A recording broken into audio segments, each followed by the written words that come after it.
Tottenham are on the brink of a relegation battle. How has the club gotten to this point? As an Everton fan, I'm like, welcome. Yeah. Welcome. Welcome to my personal hell. It's not that bad, bro. Okay. Kind of nice here sometimes. It gets a bad rap. Tottenham, I mean, look, the easy answer is injuries. They have so many missing players. They can't seem to, they're just on a terrible skid. Yeah, but that losses. also feels a bit like a cop-out. And hold on, let me explain why. Sure. If you were managing a team and you had a certain style of play and you had a bunch of injuries that maybe didn't make sense for you to play that way, what would you do? Adapt, change, do work with what I got. You wouldn't lean into it even harder? Yeah, it's a look, we can question Ange. I think it's all very, very fair. I'm not here to make an excuse per se. Look, I'm not a Tottenham fan, but I'm trying to offer a little bit of charitability, a little bit of grace. It is pretty surreal, all the players that they're missing and what they're asking of the players that they have. Ange was very honest and forthright with with Pape Sarr playing this game. He said he shouldn't have even been playing in the game. James Maddison would have hoped that he could have sat him so that he could prepare for the Carabao Cup second leg against Liverpool. And the fact that he does not have the luxury to do that, I think shows even in the second goal from Leicester. You see the nobody willing to press a little bit on that shot. Just don't even give him the angle. Yeah. Just even if you get, if he runs by you, still, just don't let him take the shot. And you see the goalkeeper just be like, somebody do something. Yeah. One of you stand in front of the shooter, please. and I think that isn't necessarily just these Tottenham players are bad. I think it's that they're spent, they're exhausted. They're exhausted. I mean, they're playing a style of play that makes them kind of spent. Right. I mean, look, maybe this is if you want to get rid of Ange and you want a more low block.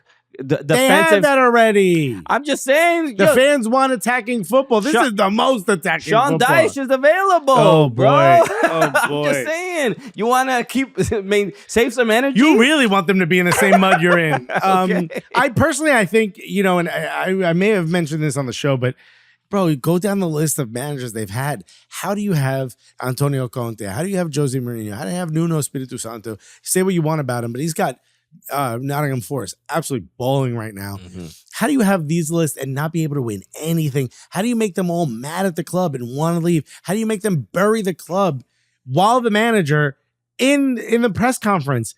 These are things. These are symptoms of a bigger disease that we're not talking about, and it comes from somewhere within the organization. The easiest name to point at is Daniel Levy, because you assume he's a bit of a puppet master, right? Because it seems they have control across everything that's happening in the club. And I would say the calls for Levy out are louder than Ange out. You know what I mean? Yeah, but how Levy has been able to maintain his position is when the calls for Levy to come out, then he sacks the manager. Then, or maybe they make a big purchase or just a purchase because they don't really make big purchases.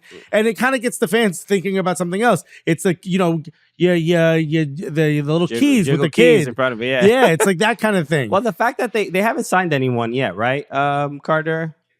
Kinski's the only signing so far. But I mean, which is a need because the other keeper was miserable and really, but that's not going to move the needle.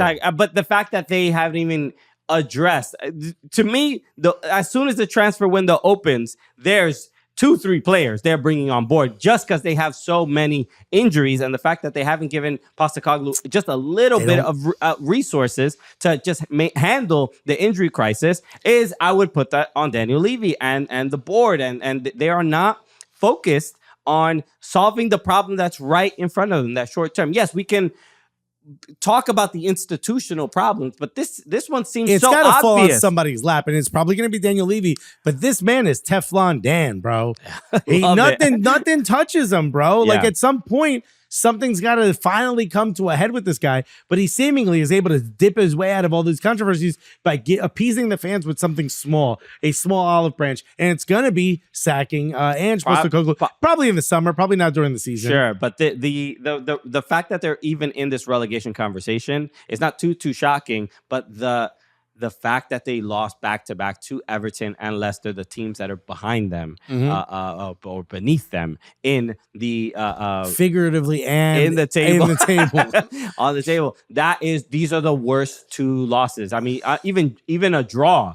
These are Tottenham. These are 6-pointers essentially. And Leicester came back, if I'm not mistaken. I mean, they were there. They were down 1-0. You know, another symptom of the team is they can't seem to hold the lead. I think they've dropped 21 points from winning positions. It's a tough position to be in if you are a Tottenham fan, because there's all the, you know, the when you win a trophy. Ange Postecoglou said he's going to win a trophy in his second year. They're still in other competitions. They could win it. They literally can't win a trophy. They can win a Carabao Cup, and that would be, for Tottenham, that would be Champions League, essentially. So something. Yeah. So look, they do have several players coming back, I think, really soon. Like, I think Van de Ven should be back by mid-February. He's a massive loss. I don't know how long Solanke's out. They just need a couple players back. This is why I think Postecoglou is still there. Just because I think they understand that this situation, they'll probably be in this situation regardless of what manager they had. But yeah, this is not shocking per se. I think for other fans of other Premier League teams, but yeah, for Tottenham fans, this is like, well, how the hell could it get this bad? Yeah, and for everyone else, the jokes continue. So we always appreciate that. All right, shout out to everybody watching OneFootball. We are the Cooligans. If you like what you saw, the link is in the description.